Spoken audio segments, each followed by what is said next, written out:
Welcome, and I'm your host, Chubbo, and welcome to the Football Fever, the good all, where we're just going to be looking back at Friday and Saturday's results in our both elite competitions here in New South Wales Football Land, in the New South Wales Premier League and in the New South Wales Premier League One. There were some big games and some big fascinating results, and of course, yeah, we will mention my team, Darwich, who went down to the Mounties last night in our inspirational home ground there at Arlington Oval. Don't really want to talk about it, but we'll look into that a little bit later. We'll go straight quickly into the New South Wales Premier League. And if there's one team that has caught everyone by surprise in 2020-25, it's David Perkovic's team, Spirit FC.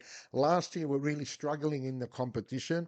And this year, they were tipped to be again struggling in the competition. But they have turned their season around and they have been on fire this season. And with the signing of Akubu from Hills United has worked out to be a masterstroke from David Perkovic, and he was the difference against Manly on Friday night.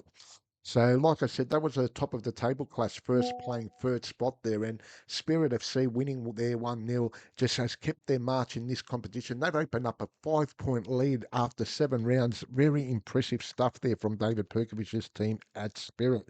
So, we'll look at the results quickly. Manly nil, Spirit 1, like I said, on Friday night.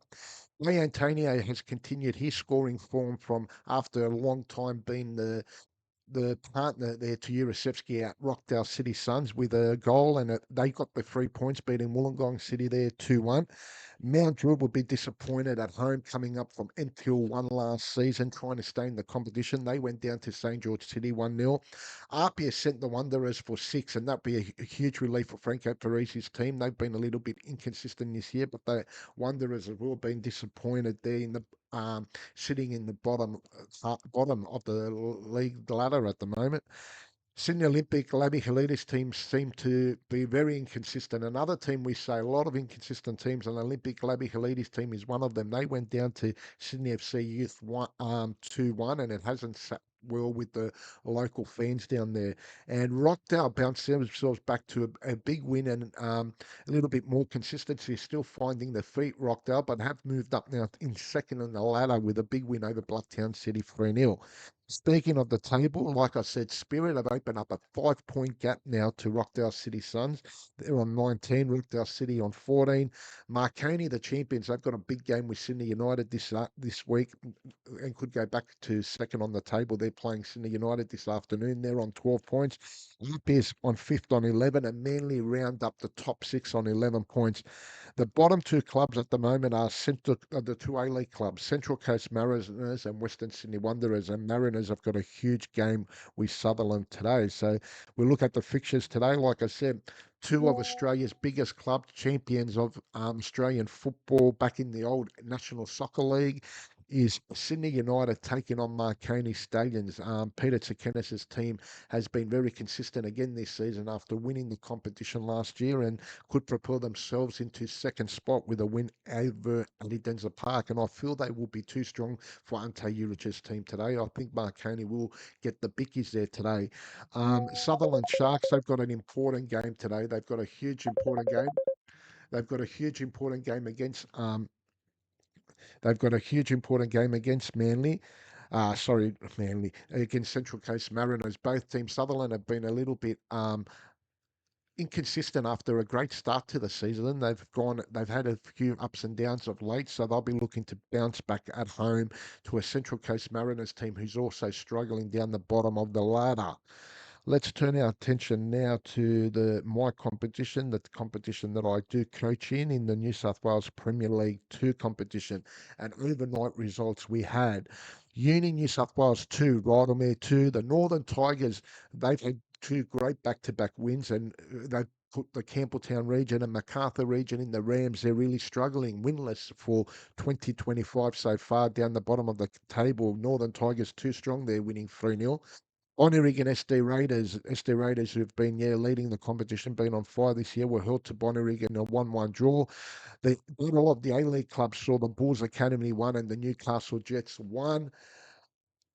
In another big win, Canterbury beat Hills United 3-2. Interlions went down to Bankstown City, and with all the changes into Lions from last year, they've really been struggling, and Bankstown City Lions seem to have been found their feet as well after a very slow start to the season. And of course, my team went down. Dulwich Hill, we went down to the Mounties 1-0.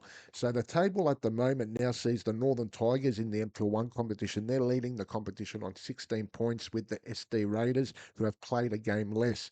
Obviously, in the MPL2 competition, there is no top six or top five playoff. It's first past the post gets to go up into the league competition, and the second team will go into a playoff. So you've got Northern Tigers on 16, SD Raiders on 16, and just outside there are the Newcastle Jets on 13 and Uni New South Wales on 11 points. Down the bottom, like I said, Lakoa Sydney, who struggling on 6 points, and MacArthur Rams, who've been really disappointed in this competition, yet to secure a victory yet, are only on 1 point.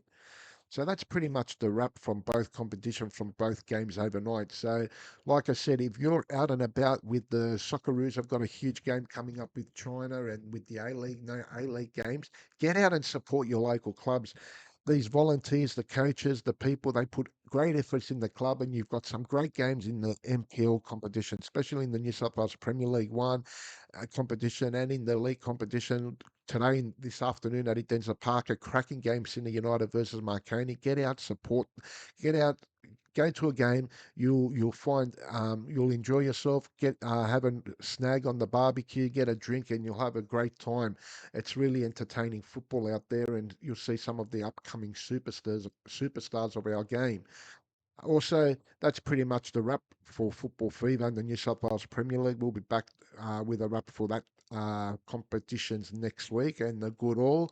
So if you like my video, please leave a like, subscribe, and leave a like comment. Let me know who you think will be the winner of these competitions. Do you think Spirit can continue this run and propel themselves and win a championship? It would be a huge achievement for David Perkovic's man. Or can Marconi go back to back? Leave a comment in my video and let me know your thoughts. But that's another show for today, and that's a wrap from Chubba, and we'll see you next week.